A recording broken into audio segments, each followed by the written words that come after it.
this is an iHeart podcast. Guaranteed human.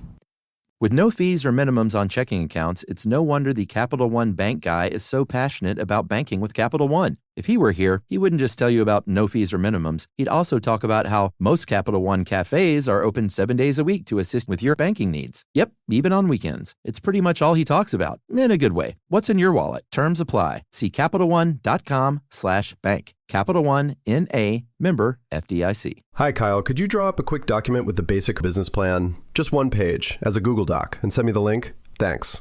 Hey, just finished drawing up that quick one-page business plan for you. Here's the link. But there was no link. There was no business plan. I hadn't programmed Kyle to be able to do that yet. I'm Evan Ratliff, here with a story of entrepreneurship in the AI age. Listen as I attempt to build a real startup run by fake people. Check out the second season of my podcast, Shell Game, on the iHeartRadio app or wherever you get your podcasts. Welcome to Stuff You Should Know from HowStuffWorks.com.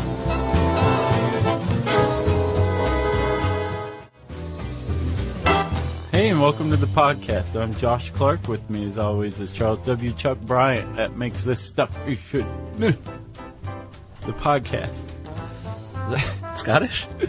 No. Okay. It was, that was nothing. Just weirdness. Joshish. Mm-hmm. Chuck, I love November. You mean Movember. You know I do. All right, Josh, as you know, because of my semi-virginal fresh face here, I have decided to get on the Movember train. For people that don't know, that is for men, and I guess women, if you can grow a mustache, more power to you, to raise money and awareness for prostate cancer. Yeah. So I've been asked to do this a bunch, and I've never done it. Well, I'm glad you're finally doing it. Tell us all about it, man. Well, I signed up. I've got my little Movember page, and then you go to that little page, and you can donate money for my team of one. Right. And unless you count the mustache as a thing, and then that's two of us. Okay. So hopefully soon that'll be happening. And it would be cool, I'm going to grow it back in anyway, so you might as well raise a little money along the way. Oh, you shouldn't tell people you're going to grow it anyway, or they'll contribute more money. No. I'm growing the goatee, but I will only grow the mustache. Gotcha. For November. So how do people contribute to this effort? Josh, go to mobro.co/Charles Bryant, and that is my page. Or just go to the Movember website. They got a little handy search bar there. Type in Charles Bryant. There's one other Charles Bryant, but he is not the one with a picture of me. Oh, that's good. So when it lists the two dudes, and one of them clearly has a photo of my freshly shaven face. Not super freshly shaven, like that morning. Right, via webcam. You look like a hostage of some sort. I do. So go to mobro.co/Charles Bryant. Donate, help support prostate cancer research, and I'll be updating with photos. And if you guys want to chime in on what kind of stash I should grow, I'll try my best. Okay. I'm kind of limited to, like, standard, crumb catcher, and pencil thin. What about walrus?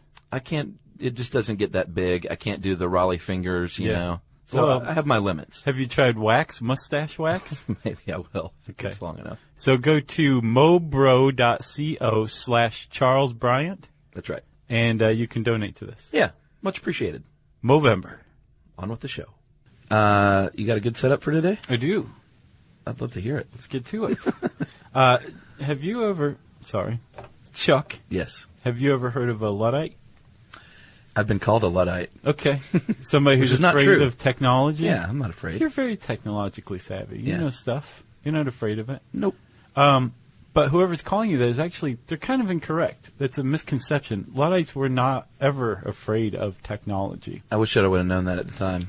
Yeah, because you could have been like, you're just wrong and stupid in every single way. Actually, it was our buddy Scott Ippolito, so I'll just throw it back in his face. I'll tell him, too. I'll stand next to you and be like, yeah. Yeah. No, Luddite is originally, they were a group of protesters, labor protesters that protested between 1811 and 1816. And they wanted fair wages. They wanted better treatment in their workplaces. And no iPhones. And they were known to break machines, like manufacturing machines. On purpose? Yeah. They had sledgehammers that were ironically made by, in one case, I think in Manchester, they were made by the same blacksmith who'd made these knitting machines that they used the sledgehammers to break. Huh. His name was Enoch, and they say that Enoch would make these things and Enoch would break these things. Really? Anyway, they were known for smashing machines, which at the time was like high technology. Yeah. 1811, like a knitting machine, like that's mind-bogglingly technological. Sure. And so they got this reputation for being afraid of this technology. They were afraid it was going to take their jobs. That's not true. I mean, they were to an extent. Yeah. But what they were directing their anger and their ire when they were smashing these machines was not the machine or the technology or the people who invented them or what the machines represented, but these mill owners who were misusing these machines, who were using these machines to force people out of jobs, who were using unskilled people who had no idea what they were doing and getting hurt and killed using these machines. So what the Luddites really wanted was fair labor practices, and they wanted to control these machines. Yes. That's the key to Ludditism, is machines are great as long as we're in control of them and we're smart about what we're doing. Yeah. And they don't come to replace us or run our lives. So today a Luddite would probably react fairly close to the modern conception of the term Luddite because it's gotten so far out of hand. Right. That we're actually now talking today about something called the Singularity, which is the point where the machines really do take over. Not in the very ubiquitous way that they already have today, like they're everywhere. Not that you didn't know that already, but I mean, they control things that we don't fully understand, like the cyber war. We were talking about how like the infrastructure is run on Windows and like valves and pipes and water treatment systems. Everything is operated by computer, right? So what happens if a computer suddenly becomes aware and it's in control of these things and decides that it doesn't really like the humans? It sounds extremely science fiction-y. Yeah. There was no way to carry out this podcast without that sentence being spoken. Sure. But it's the people who are talking about this, who are predicting this, are very smart, credible people. Yeah, true. And what we're talking about then is the singularity. That's right. The point where machines the technological become sentient. Yeah. Yes. Specifically. Yeah. Because what other singularities are there? Well, I think, we mentioned there was a singularity, which is something entirely different, and I think it's probably just to distinguish stuff like that. Okay. I don't know if there are other types of singularities, though. So it's a singularity versus the singularity. Yes. So maybe the singularity is the point of no return. I guess so. Okay. So what's your question? What did you ask me? Is this bad or good? No. What I do have a question for you. Do you think it'll happen? No, I don't think, and this might be my narrow field of view at this point in my life, but I think that mankind will make sure that doesn't happen. Oh, man. I've got a counter-argument for you from Werner Vinch himself. Oh, no, I've seen the counter-arguments. Okay. But that still doesn't change my mind. So you don't think that in the quest to be the top dog, to consolidate power, to consolidate world domination, some government out there will be like, well, yes, we agree with you at the UN that, yes, we have to prevent this from happening. Yeah. But our scientists back at home are actually working on this one thing that's probably going to make it happen, and we're going to be in charge. Yeah, I think that they would create fail-safes.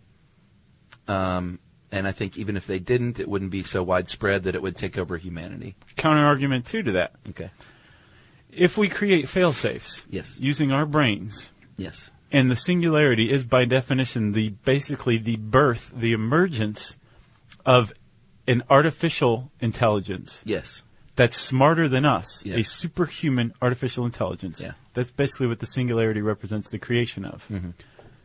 Wouldn't that intelligence be able to be like, oh, that's very funny that you came up with these fail-safes. They're so tough for me to get around. I think what my problem is with stuff like this is the assumption that if computers were made smarter than people, that they would try and destroy us all and reign supreme. That's my problem with this all.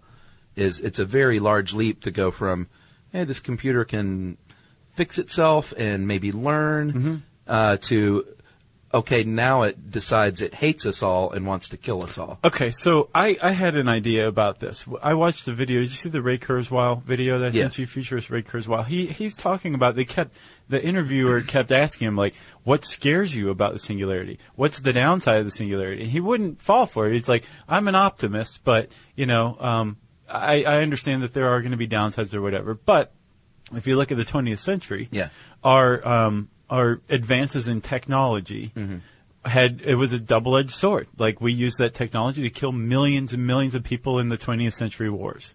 But we also used that technology to advance the lifespan by like twice.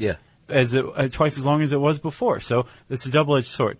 And I think that's kind of a glib argument because I feel like he's leaving out a really important fact. And that is that in the 20th century, all of that technology, every single iota of it, good and bad, was deployed by humans. After the singularity happens, we have another non-human actor with motivations that we can't even conceive of at this point, right?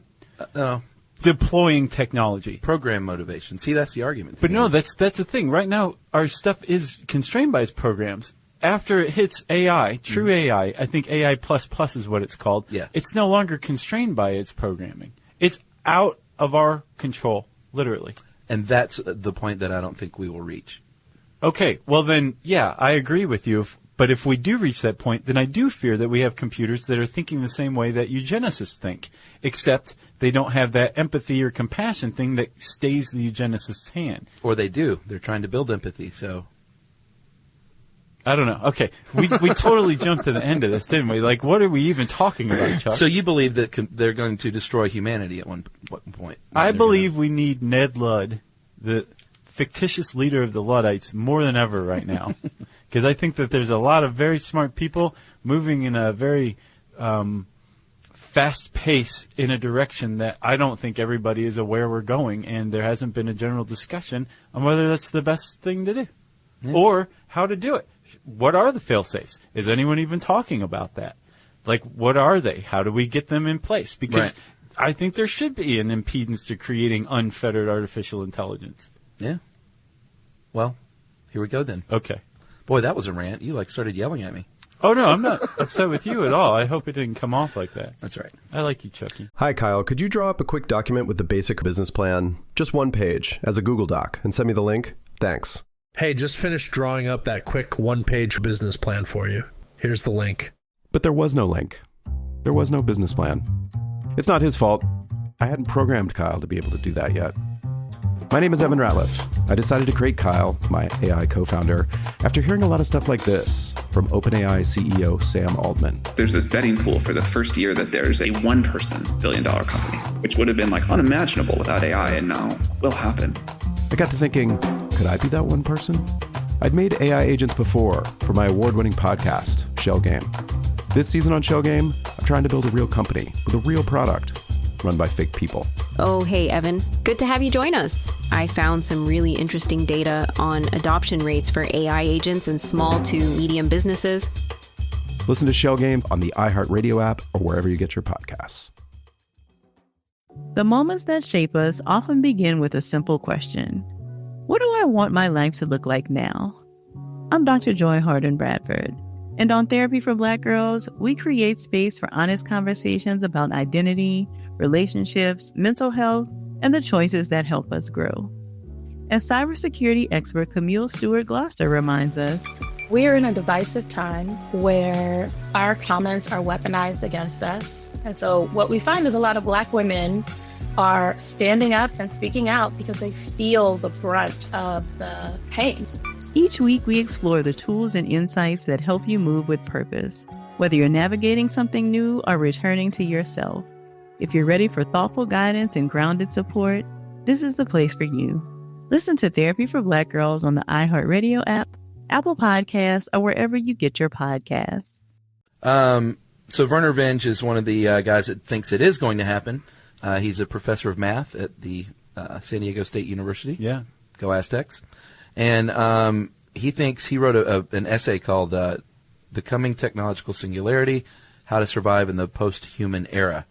And he thinks there are 4 ways which this could happen. And he also points out that he thinks it will happen before 2030. Yeah. Which I don't think that'll happen. Man, that's coming up. Yeah. It's like right around the corner. I think Kurzweil says the same thing. He said 2029 is the one he's been citing. Oh, yeah? Yeah. Well, we'll see. Number one, scientists could develop advancements in AI. It's pretty easy to understand. Right. Number two, computer networks might become self-aware somehow. I love how that's pretty vague. Well, he was saying in the paper, that's Strickland's interpretation. He's saying in his paper, like, it'll probably be a total surprise to the people who are working on this algorithm to make a search engine better, right, or something, and they just tweak it just slightly in such a way that all of a sudden the computer system wakes up. Right. And you've just created sentience accidentally in a computer network, and now it's self-aware. Right. And he's saying that's how that could happen, accidentally, basically. Okay. So number three is transhumanism, basically. Yeah. Computer-human interface becomes so advanced that it blurs the line between humans and robots. Right, which is probably the best case scenario for us if the technological singularity is going to happen, because we'll be on board. Yeah, well, unless the brain part is in the robot. You know what I'm saying? Yeah. And they're just operating the body, the human form. But if we're indistinguishable from a robot and a human, like if we merge so much, then like Robin Williams. What benefits one? Yeah, but what is it, Centennial Man? Bicentennial Man, I think. Or Pistorius. Remember when we did our DGA speech a couple of years ago? He was big news. Oh, yeah. And in the Olympics, he was big news because... Yeah. Did you see him run? Yeah. Man, I had not seen him run before, and it is something to see. It's really cool. It's pretty awesome. Yeah. I love the people that were like, it gives him an advantage because blah, blah, blah. And then South Africa came in dead last in the relay. No. I mean, I don't think anyone expected him to win, but I just love the snarky counter-argument was, then cut off your legs below the knees if it's such an advantage. Yeah. You want to win? Go cut off your legs. Yeah, I forgot we had mentioned him in the transhumanism thing. Yeah, and that's before he was like really big news as far as the Olympics goes. And then number four, biological science advancements allow us to engineer human intelligence, to physically engineer it. Right. And the first three involve computers. Like we have to, the singularity would be reached by basically advancements in computing. The last one is like strictly like coming up with this super vitamin that just makes our intelligence superhuman. That would be awesome. The point is that through one of these four proposed ways, at some point, Werner Vinge says 2030, Ray Kurzweil says 2029, Hans Moravec says 2050 maybe? Well, he says that computers will be capable of processing power equal to the human brain. Okay. But not necessarily AI. Which is an essential part of this. Like, we have to understand how to create the human brain under certain circumstances. Yeah. For this to reach. But at some point, all of these things are saying we're going to have on this planet something that doesn't exist right now. Yeah. And that is a superhuman intelligence. Whether it's an artificial intelligence, as in the first three, or superhuman human intelligence, that remains to be seen. But the point is once that happens, all of a sudden, there's basically what amounts to a new species that just popped up on the map. And it's going to take off like a rocket. Robo-humans. Yeah. And it takes off like a rocket because it's got a rocket built into its back. All of this is based sort of on Moore's Law, which is, I guess we can go ahead and talk about Moore. Gordon Moore. It's a great name. Gordon Moore? It's a great, electronics engineer name. Yeah, I guess you're right. In the mid-'60s, he was a semiconductor engineer, and he proposed what we call Moore's Law now. And that's basically what he was noticing at the time was, or I guess we should just say Moore's Law is that the idea that technology doubles at every 18 months. Yeah. That's what they settled on? It basically, 12 to 24 months, but I think he originally said 18 months. So yeah, they split the difference and said 18 months. Yeah, I think Moravec has said it like it was 24 and then 18, and he feels like it's more like 12 now. Right. But it's progressing exponentially, I guess is the point. Yeah. So anyway, back in the 60s, he noticed that he was building semiconductors, and he said, you know what, the components and the prices are falling. But then he noticed instead of just selling stuff for half the price, why don't we just roll that back into making smaller transistors. And selling them at the same high price. Yeah. But just getting more bang for your buck. Yeah, can you imagine if that had never happened? Right. Like, what if the cycle became, no, let's just, sell it Make cheaper. it cheaper. I don't know. I mean, like, what kind of differences would that have? We'd have super cheap, slow technology, and maybe everybody just kind of be on the pot or something like that, real laid back, sure. like. But more like, I think part of being a computer scientist, someone else would have come along, been like, guys, why don't we try and advance You're things? doing this wrong. Yeah. Strickland points out, too, that Moore's Law is a self-fulfilling prophecy because of that. Because that mentality that you just mentioned was present. Like, rather than just sell it at half price, let's put twice as much into it. Yeah. Right? And so since that's the drive of the transistor, is it the transistor industry that he was in? Yeah, semiconductors and transistors. The microprocessor industry. That it's a self-fulfilling prophecy. It's a self-fulfilling law because that drive is there to basically meet that deadline. Yeah. They keep trying to pack more and more in so that they can satisfy Moore's Law. True, and it depending on who you ask, like this article's already out of date. In February of this year, of 2012, is that where we are? A team of Austrian physicists created a functioning single atom transistor. Really? Single atom. Fully controllable. That's 0.1 nanometers. Right. And a human hair is 180,000 nanometers. Yeah. And this article even... Wide, I think Strickland was talking about Intel has transistors 45 nanometers wide. Yeah. Like they're trying to get better. This one is 1 atom wide. And it's not like on the market or anything close like that. But it is fully functioning and fully controllable. And that is faster than Moore's Law. That was supposed to hit us in 2020. And you can't get any smaller. Like, that's as small as it gets, and we've already reached it. Right, and the problem is like what they're running up against is the things like quantum tunneling on the quantum world. Yeah. When you have an electron and you're using like very thin material to direct it, right, in a transistor. Yeah. Or a capacitor. It does a little magic act. That's what's important. The transistor. Well, yeah, it just suddenly is on one side of this wall that you're using to guide it. Mm-hmm. And then it's just on the other. It basically makes it outside of your transistor. You're like, wait, come back. Yeah, but it didn't, like, bore a hole through it. No, it just went through it like it wasn't there. Like, look at me now. Exactly. And that's called quantum tunneling. Yeah. Which is kind of a problem when you get on this nanoscale because the classical mechanics kind of goes out the window and you run into quantum mechanics that has weird stuff like that going on. Yeah. But, ironically, that whole size problem that you're running into that runs into quantum problems, it may actually be saved by the quantum world through quantum computing. Moore's Law, I guess, that technological progress. Because we're running into that size problem, but with quantum computing, you basically it uses quantum states, like how you can have superpositions of a bunch of different states at once to carry out parallel processes. So where a traditional computer is carrying out one process, a quantum computer can carry out 1 million processes. Right. Which makes that computer exponentially faster than anything available today, which could be what shoots us into this artificial intelligence if quantum computers become viable and widespread. Well, that's where they're headed. The 1 atom transistor. Mm-hmm. Part of the problem with that one is it's got to be, it's only operable at negative 391 degrees Fahrenheit, which is like liquid nitrogen gold. Gotcha. But they're working on it. Weird. That's where that quantum levitation comes from. It's like really, really cold. Oh, really? Yeah, that's the only time it works, but it works. Interesting. Yeah. Matt told me about that one. So, Josh, let's say you're shooting for true AI. You built yourself a robot. Your robot's great. Cleans up, seems to solve problems. It's like Richie Rich's butler. Might even be learning, who knows. And you want to test it out to see where you're at. I know what you're getting at. What would you do? I would give that thing a Turing test. A what? A Turing test.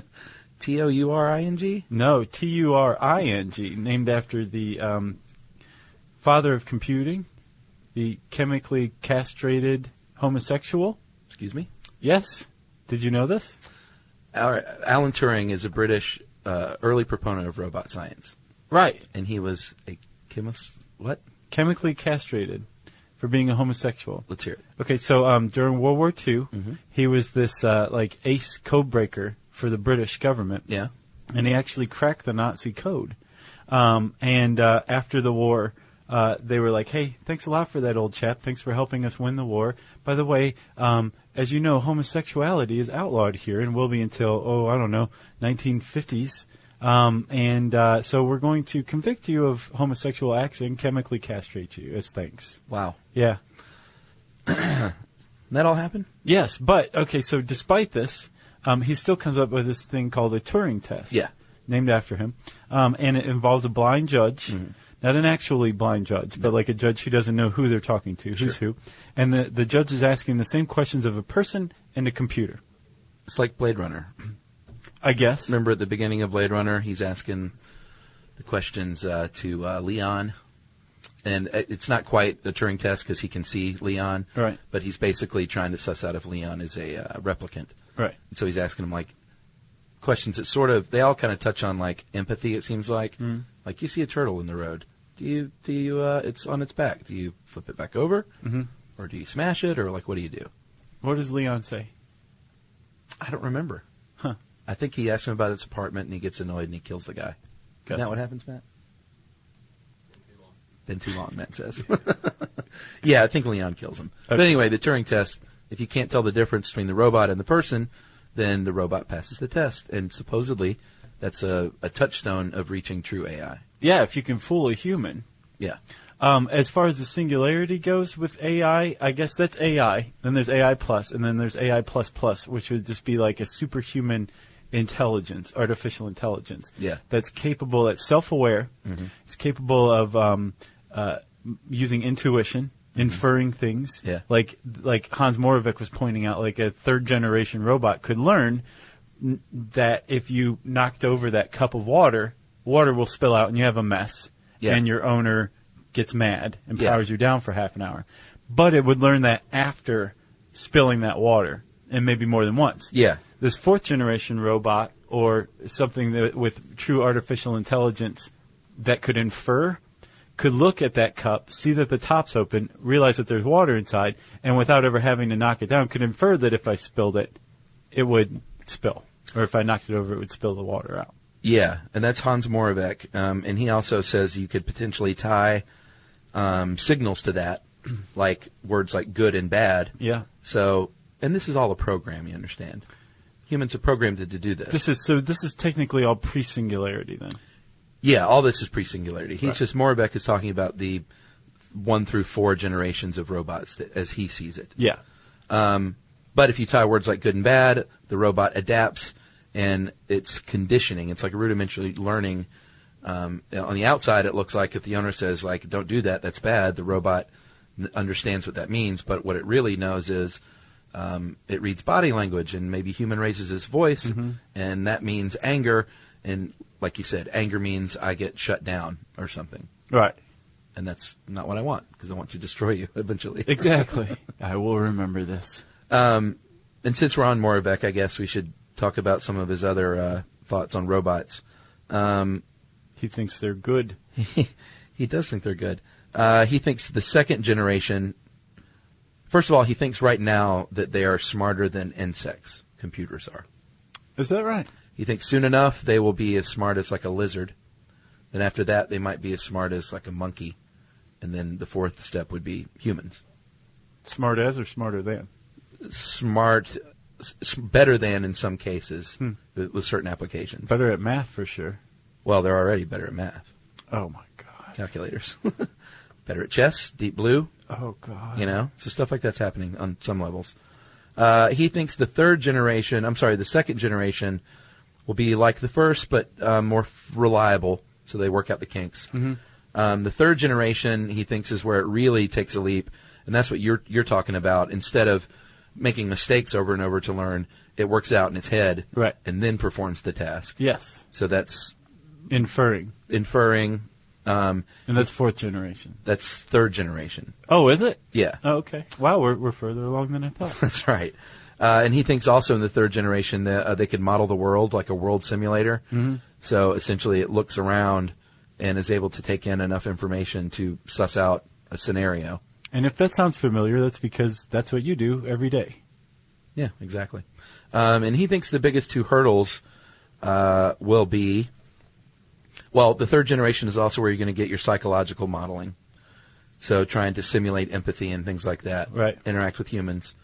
And then the fourth one, he says, marries the third generation's ability to simulate the world with a reasoning program, like a really powerful reasoning program. Yeah.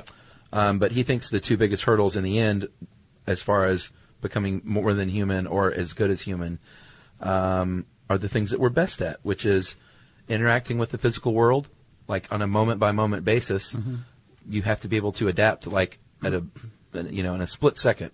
Humans can do that. Sure. We learned to over time. Right. So we didn't get, Tuk-Tuk didn't get eaten by the dinosaur. Right. And the other one is social interaction or empathy. Are you a creationist now? Tuk-Tuk and the dinosaur coexisted? Oh, did they not? No. Sure they did in my world. And the second one is social interaction. So those are the two things that he says will be the most difficult to achieve. Yeah, I would imagine. And that's empathy. So say we have these things walking around. We have robots like that. And then they are all connected to a network, a wireless network. Yeah. And they're all running off the same, like, general programs. And somehow one of them becomes self-aware, wakes up, as Werner Vinge puts it in his Singularity article. Yeah. And that algorithm spreads throughout the network all of a sudden. So all of a sudden, all of your robots are awake. Yeah. That's a pretty terrifying idea, because now all of a sudden these robots that were under our control are now under their own control. They've broken loose of their programming. Yeah. That would be, again, I think, a very scary scenario. But it's also possible that, like, this could happen pre-robots. Maybe we won't have robots by this time, and it will just be like networks, like a sentient network. That's scarier to me. How so? Well, because you can look at a robot and get scared of it and take a baseball bat to it, but a network just feels like in the ether, like you wouldn't know it's coming or something. Exactly, yeah. It's embedded. Yeah. Especially with, the cloud out there now. Yeah. So say this kind of thing, like, scared you. What are some fail-safes, like you said? Or what are some obstacles that you could put up to prevent this from happening? Well, if you wanted to follow Isaac Asimov, you would build in the 3 laws of robotics. Yeah. I think we've gone over this before even. It feels like it. The 3 laws of robotics? In one of them. Sure. Robot may not injure a human or through inaction allow them to come to harm. That'd be a nice thing to build in there. Yeah. Robots must obey orders by humans except where it contradicts number 1. Right. That's a great fail-safe. Yeah. Like, don't do anything unless I tell you to. Mm-hmm. But you still got to worry about the supervillain, of course. And then 3, almost kind of serious. Robots must protect its own existence, which sounds scary, but it cannot conflict with 1 or 2. Right. I think we didn't we talk about that in our TV show? Doesn't that come up? Yeah. Okay. Did it sound familiar? Yes. So I would build in, those are 3 pretty good fail-safes. If you follow Asimov's laws, then you probably wouldn't have a robot getting out of hand unless someone, like I said, like some bad person built one to intentionally get out of hand. But even, and I think Vinge makes a pretty good point, even beyond like a bad person, like a supervillain getting his hands on something and intentionally making a robot bad, especially like a sentient robot bad. Yeah. We may reach this point through normal, everyday competition. That is true. Where like maybe countries all agree to not do this. Yeah. But there's 1 or 2 that are still working on it. Yeah. And they're not working toward the singularity, but they're working toward computing domination. You know, they want to have the best machines to carry out the processes the fastest and stay viable as like a world leader, that kind of thing. And then AI just kind of happens accidentally, like we said. Maybe so, man. I could see something like that. And it also, I will say this, that if stuff like this happens, I think it will be an accident, and I think it will be after years of selling us this stuff as a convenience. Yeah. Like yes. that's how they get you in there. They don't say, hey, we're creating a robot that will maybe kill you. We say we're implanting an RFID chip in your arm that makes it much easier for you to shop. Sure. Or we have figured out how to, what is it, optogenetics? I can't remember what it's called, where like you take like a jellyfish's light-sensitive genes, splice them into another animal's genes so that the cells are light-sensitive, photosensitive, and then you can use little, basically little light generators directed at specific cells or neurons or whatever to get them to fire precisely, to work precisely perfectly every time. Wow. So all of a sudden you don't have Parkinson's anymore because all of your nerves are functioning 100%.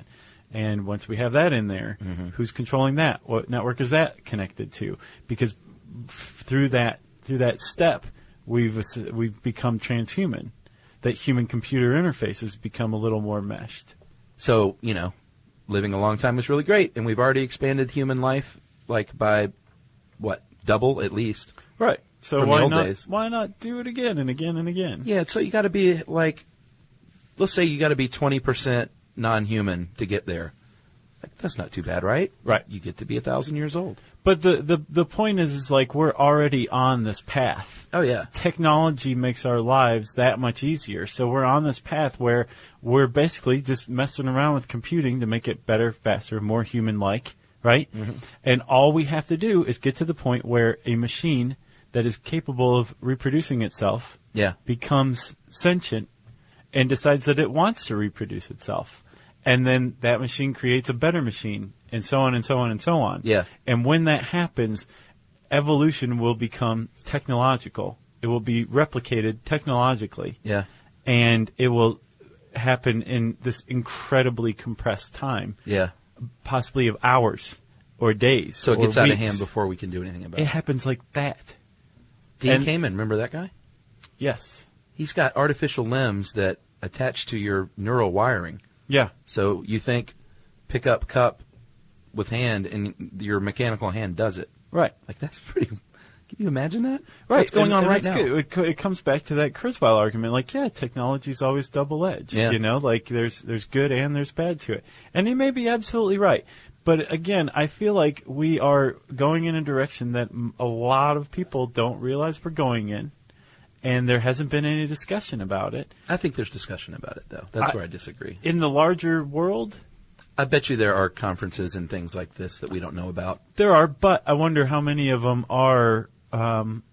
I mean, don't you think if you went to a Singularity conference or an AI conference and said, well, hey, maybe we shouldn't be, exploring some of these roads, like, you'd lose your funding, I would imagine. Yeah, You'd be ostracized. I don't necessarily think they're going to the conferences where they love this stuff. Right.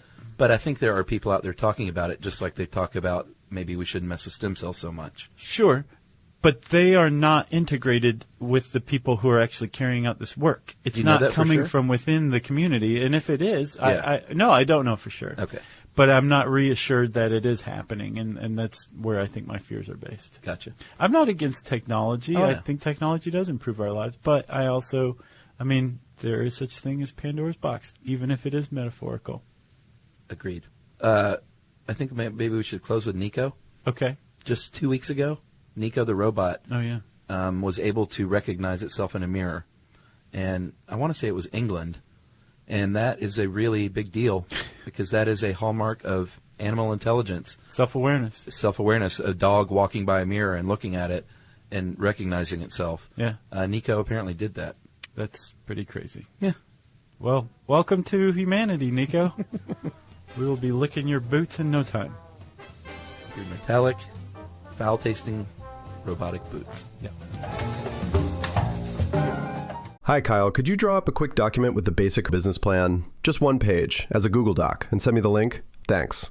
Hey, just finished drawing up that quick one-page business plan for you. Here's the link. But there was no link. There was no business plan. It's not his fault. I hadn't programmed Kyle to be able to do that yet. My name is Evan Ratliff. I decided to create Kyle, my AI co-founder, after hearing a lot of stuff like this from OpenAI CEO Sam Altman. There's this betting pool for the first year that there's a one-person billion-dollar company, which would have been like unimaginable without AI, and now will happen. I got to thinking, could I be that one person? I'd made AI agents before for my award-winning podcast, Shell Game. This season on Shell Game, I'm trying to build a real company with a real product run by fake people. Oh, hey, Evan. Good to have you join us. I found some really interesting data on adoption rates for AI agents in small to medium businesses. Listen to Shell Game on the iHeartRadio app or wherever you get your podcasts. The moments that shape us often begin with a simple question. What do I want my life to look like now? I'm Dr. Joy Harden Bradford, and on Therapy for Black Girls, we create space for honest conversations about identity, relationships, mental health, and the choices that help us grow. As cybersecurity expert Camille Stewart-Gloucester reminds us, we are in a divisive time where our comments are weaponized against us. And so what we find is a lot of Black women are standing up and speaking out because they feel the brunt of the pain. Each week, we explore the tools and insights that help you move with purpose, whether you're navigating something new or returning to yourself. If you're ready for thoughtful guidance and grounded support, this is the place for you. Listen to Therapy for Black Girls on the iHeartRadio app, Apple Podcasts, or wherever you get your podcasts. If you want to learn more about Singularity, type in "what is the technological singularity" in the search bar at howstuffworks.com. It'll bring up a John Strickland article, John Strickland from Tech Stuff. That's right. I'm quite sure they've covered this several times, but we wanted to take our hand at it. So you can check that out too, the Tech Stuff article or podcast. Agreed. Yeah, I'm all over the place. Let's see. I said Tech Stuff, which means it's time for listener mail. Actually, before we do this real quick, I want to point out remember Jack Mead? We had an email about poor Jack Mead has caught up with the podcast and feels like he's wandering adrift in the world. Sure. We should plug the Stuff You Should Know Army. We often call all the fans of Stuff You Should Know Army, but there's a subgroup on Facebook that you can look up, SYSK Army, and they are the twisted Uber fans who like to discuss things about the show. It's crazy. It's a nice little community, and they're all great people and very supportive, like good folk. Yeah. So, Jack, go check them out if you're smart. I'm going to call this a rebuke for the Star Wars podcast. Oh, man. Remember we had someone from New Jersey write in and say nukes won't work in space because X, Y, and Z. This guy, I think, says that it could happen. One of you asked, I wonder what happened if a nuke went off in space. One nuke in space has potential to wipe out the entire coastal United States, is what this guy says. There are a couple of sources I found on the internet. I only knew about it because of a book series I read called The Great and Terrible Series by Chris Stewart. It's an apocalyptic book giving an idea of what the last days on Earth could be like. In one of the later books, America suffers from a catastrophic terrorist attack in which 4 nukes were detonated above the U.S. This caused all electronic equipment to short out and become useless. Panic ensued, cars wouldn't work, cell phones became bricks, and the entire power grid was rendered useless. I remember reading the author's notes stating that there was a military report given to Congress about this kind of scenario, and I found something similar. He sent us the link. Yeah, wasn't like Newt Gingrich really scared about this, like early in the primary campaign? I don't know. I think he was. Was he? Yeah. Maybe. One interesting note in the report refers to how the discovery of the EMP blast that accompanies nukes led to the Atmospheric Test Ban Treaty. And that is Tyson Bringhurst in Alaska. Tyson did some research. That's pretty cool. That sounds like an SYSK fan. Yeah, it wasn't just like, can you guys Google this for me? Yeah. Thank you, Tyson. Yeah, thanks, Tyson. If you want to show off your research and skills, you did some follow-up on a question that you had or something we mentioned or whatever, we want to hear about it. We like that kind of stuff. It's pretty cool. You can show off your work in 140 characters or less on Twitter at SYSK Podcast. You can join us on Facebook.com/StuffYouShouldKnow, or you can send us very lengthy emails to stuffpodcast@discovery.com.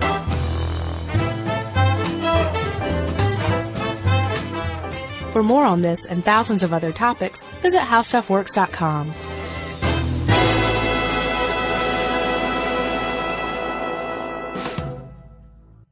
Hi, Kyle. Could you draw up a quick document with the basic business plan? Just one page, as a Google Doc, and send me the link? Thanks. Hey, just finished drawing up that quick one-page business plan for you. Here's the link. But there was no link. There was no business plan. I hadn't programmed Kyle to be able to do that yet. I'm Evan Ratliff, here with a story of entrepreneurship in the AI age. Listen as I attempt to build a real startup run by fake people. Check out the second season of my podcast, Shell Game, on the iHeartRadio app or wherever you get your podcasts. The more you listen to your kids, the closer you'll be. So we asked kids, what do you want your parents to hear? I feel sometimes that I'm not listened to. I would just want you to listen to me more often and evaluate situations with me and lead me towards success. Listening is a form of love. Find resources to help you support your kids and their emotional well-being at sounditouttogether.org. That's sounditouttogether.org. Brought to you by the Ad Council and Pivotal. This is an iHeart podcast. Guaranteed human.